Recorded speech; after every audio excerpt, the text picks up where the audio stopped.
And Sonic just died.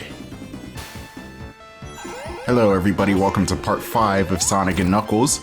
We are in Sandopolis, and a lot of people say that this is the worst stage in the game because it's so long, but personally, I don't mind Sandopolis at all. Though I will say that the scorpions here are pains in the ass indeed because they have such extended reach with their tails.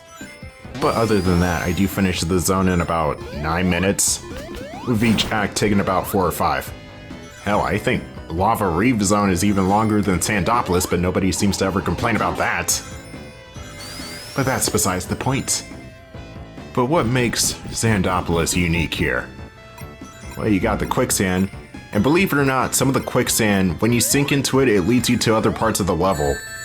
Though you do have some of the quicksand at the very bottom of the act, or maybe even Act 2, where if you sink into it, you just die because that's technically a bottomless pit. You are at the bottom of the stage, so you gotta know which sand pit leads to where. Like this quicksand pit, you'll get away with falling in there because it will just lead you to probably an extra life or speed sneakers or something. I do like the background, but I also hate it too because the reason I love it is because of the pyramids and the way it does the wavy Sega Genesis effects with the heat. But I also hate the background because of the current situation with the world's climate right now, so it sucks and I love it. But no, seriously, we need to do something about this goddamn heat. Come on! There's no reason why it's like 100 degrees 5 days in a row.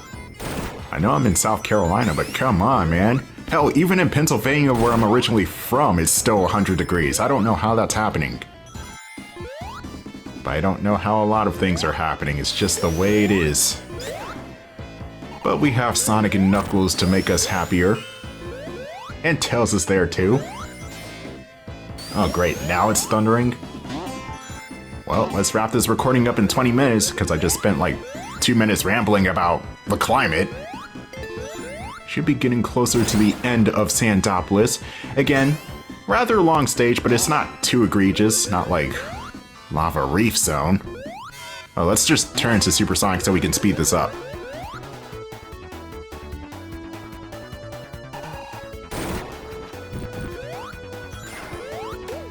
I'm trying to look at Hypersonic to see if there are any differences in the epilepsy warning, because in the original version of Sonic and Knuckles, or Sonic 3 and Knuckles, he was very bad with the changes in color, for lack of a better word, as well as the flash whenever you do the hyper dash. But it seems like the rapid changes in color are still there, as well as the, oh yeah, that bright ass flash, that is definitely still there. So, epilepsy warning for any of my more photosensitive viewers. Might not want to put this video on full screen.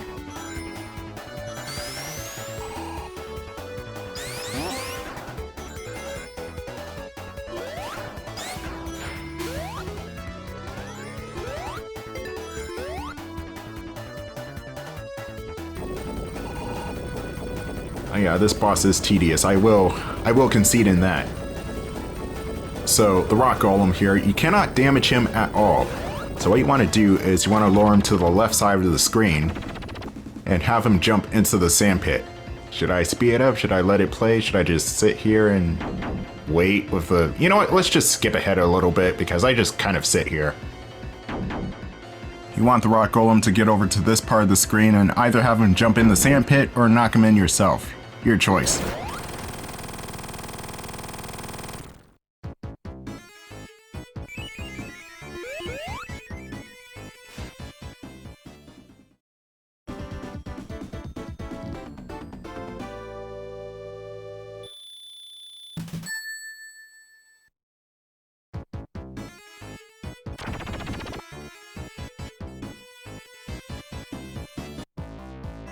That's kind of weird how the music just cut to the next track.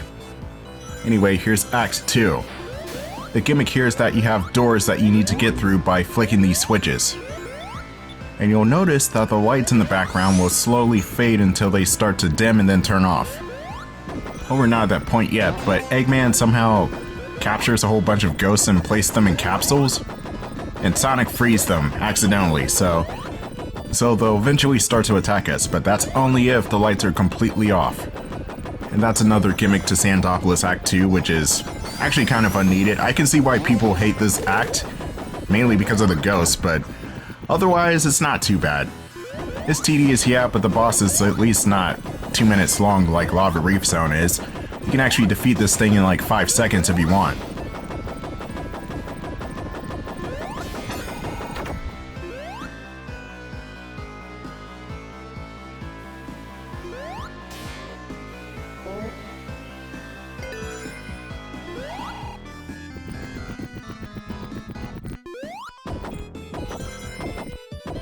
Gonna do a slight skip right here. You could just jump up with the Thunder Shield.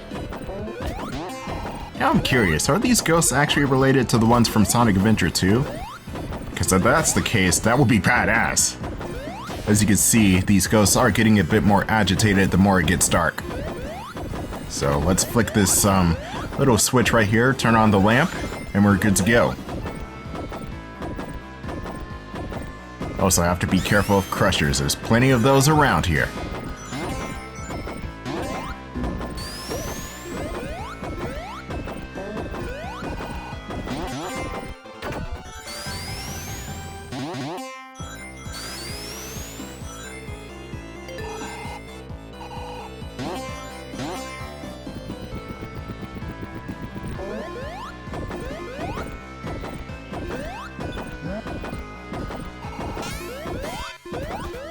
Nah, I'll just do this legit.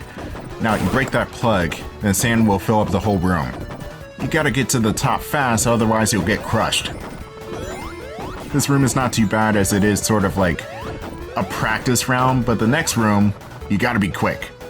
Or if you're super and or hypersonic, you could just skip it because you can jump so high.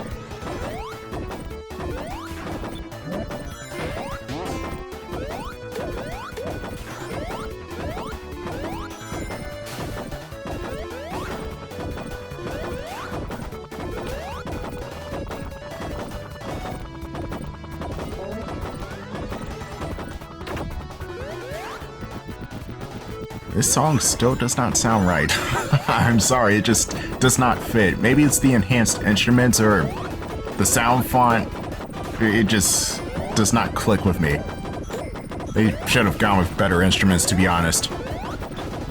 Anyway, we are getting closer to the halfway point, or actually, yeah, we are at the halfway point of Sandopolis. I usually just count those 2 sand-filled rooms as the halfway mark. We are making good progress. I've seen runs where it reaches up to 7 minutes. Hell, I've even done some 7-minute runs of Act 2 Sandopolis, but trust me, it's not really that long.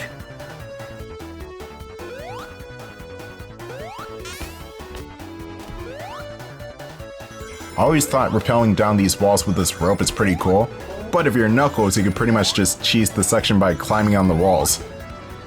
Knuckles can do just about anything Sonic can except for jump high. You can also move as fast as Sonic, but that's a different story.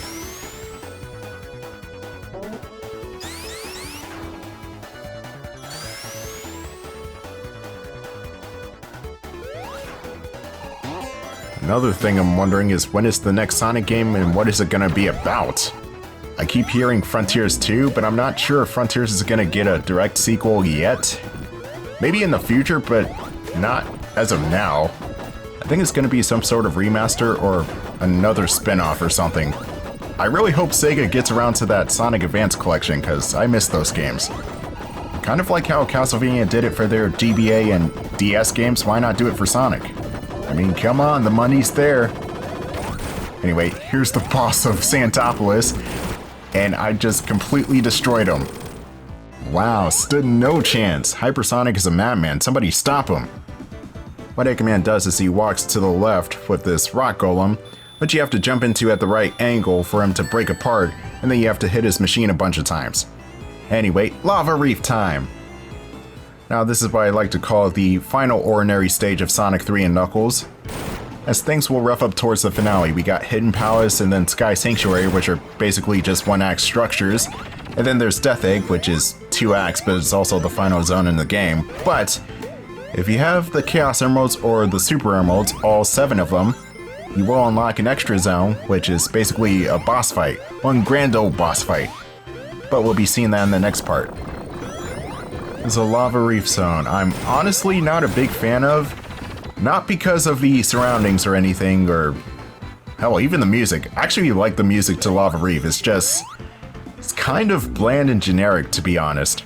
Act 2 diversifies the scenery a bit with the heart and lava, but even still, it's just kind of, it's alright. Also, if you want to cruise through this entire zone, keep the fire shield. Like I failed to do. I don't even know how that happened. I thought I hit the thing. Ugh, Sonic Origins and its janky hitboxes, I swear.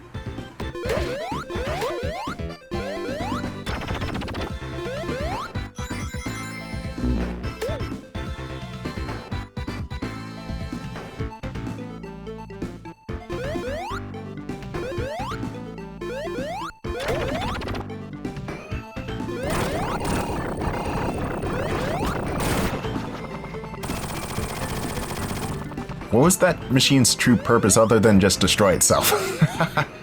I guess everything here works on Flying Battery's laser trap logic.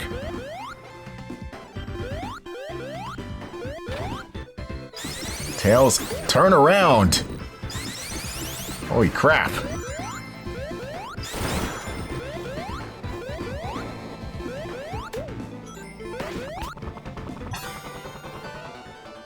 Gonna try my best to not become supersonic that often because I know it's game breaking, but it's so tempting.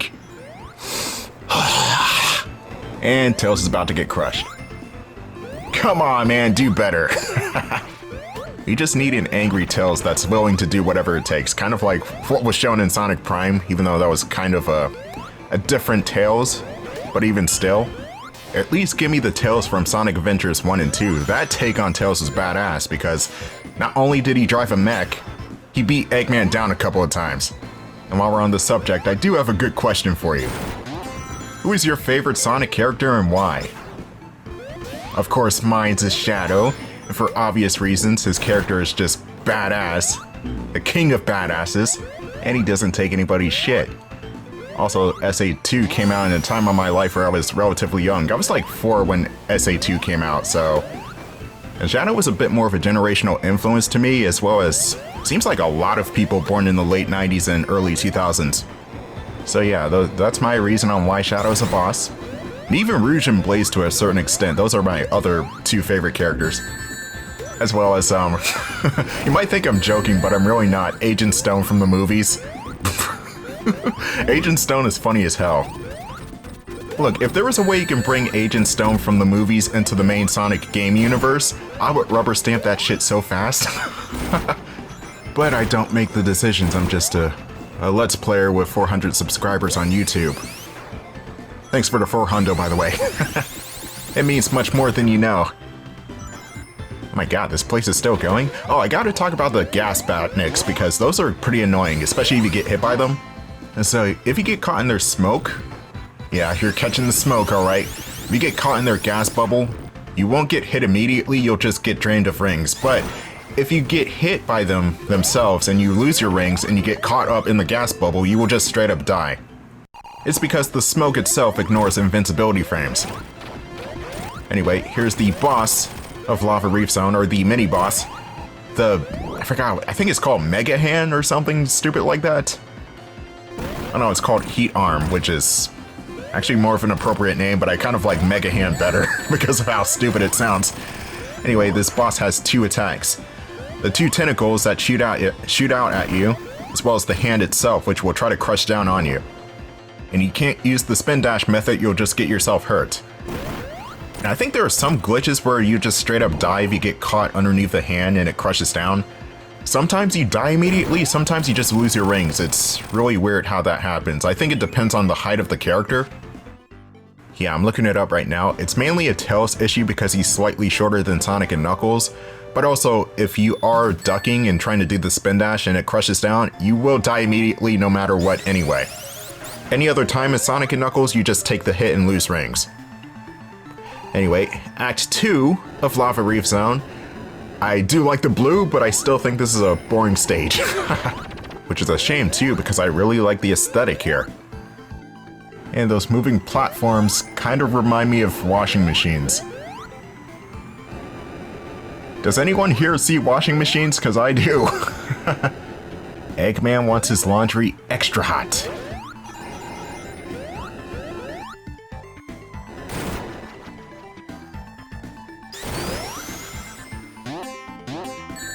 That was not supposed to happen. In the original Sonic 3 and Knuckles and all other subsequent releases, the spring doesn't bounce you that high up into the spikes. It's weird. Some changes are good and other changes like that are stupid. It even comes down to hitbox changes too. I noticed that Sonic has a wider ratio for getting hit in Origins compared to other re-releases. Because I noticed that whenever I just merely avoid something, like the tiniest sprite or the tiniest pixel of my sprite hit something, I just eat the hit. Yes, I know, I'm complaining about sprite hitboxes, but hear me out. In the OG Genesis games, your hitbox was big, sure, but you can also adjust your hitbox by ducking and rolling into a ball and all types of stuff. Here in Origins, it seems like you take more unnecessary hits more often than you should, and it's not really your fault. That coupled with the screen ratio, which I do appreciate because you can see more of your surroundings, that also means enemies activate earlier than they probably should. So there's that issue too. Now Sonic Origins, it's a collection of good ideas as well as bad ones. So if you want the collection, I mean, the choice is yours. It's on modern consoles as well as PC. And it's really the only way to play the classic Sonic games at the moment. But it's also not the classic Sonic games that you loved and remembered from the 90s. They are completely on a different game engine. Oh, Sonic Rant number 76. Holy crap. How many more of these can I get through? There are the drying machines again. And somebody's revving their lawnmower outside. Holy crap, it's like 89 degrees outside. Come on, man. Should be inside chilling. Okay, they're gone. Ugh, I would not be doing anything outside right now.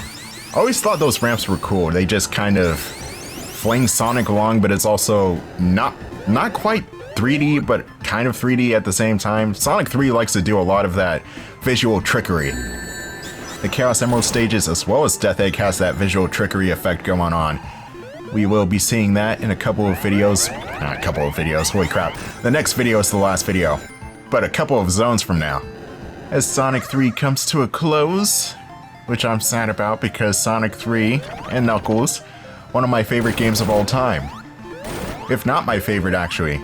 I mean, I have a couple of other favorites too. I mean, Final Fantasy 3 or 6, Final Fantasy 7, Chrono Trigger, Symphony of the Night, Grand Theft Auto Vice City, Arkham City, San Andreas, Ace Combat 4, Ace Combat 5, Resident Evil 4. Look, I could just go on all day, really.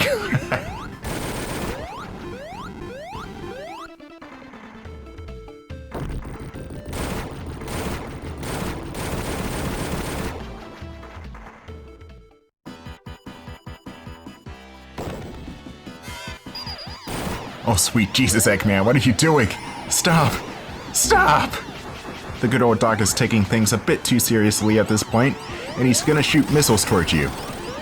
This is actually an auto-scrolling section.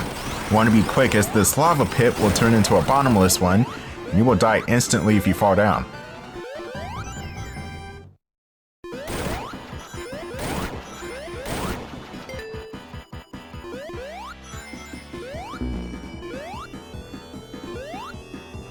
Auto-scrolling section over, you can now fall down, and I recommend getting the fire shield for this one. This boss fight is tedious.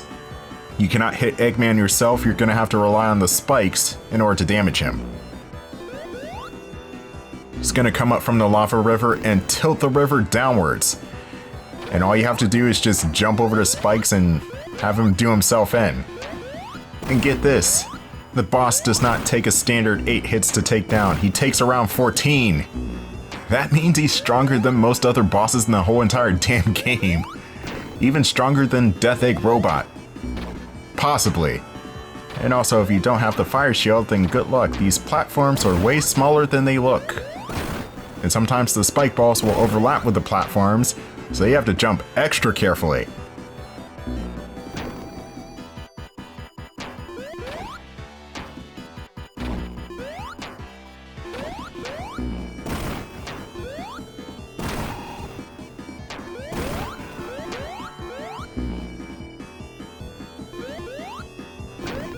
one more full pass of this guy and then 2 more hits and then this boss fight is over. Like I said before, tedious boss fight. I wish there was some way to speed this up or at least get another way to hit Eggman like it was in Starlight Zone. But what we gonna do? This game came out 30 years ago.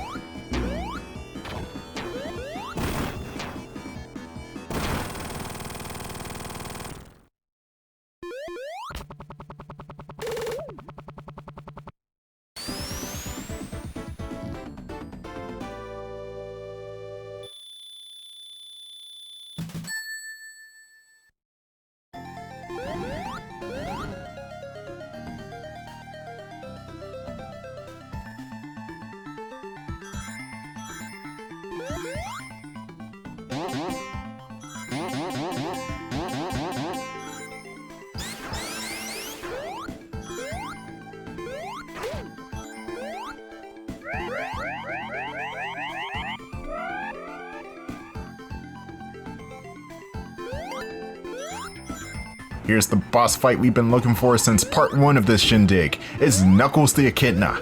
And he's rather pathetic. All he does is he spin dashes and he glides towards you. What you want to do is hit him anywhere that's not his Knuckles. Or him spin dashing, but the interesting thing is not really the boss fight, but the mural that's in the background.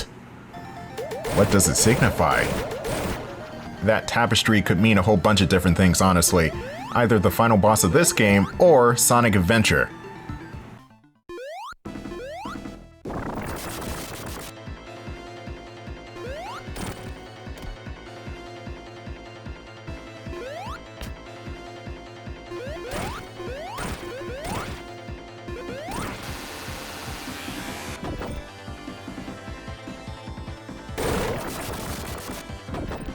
Oh, shit.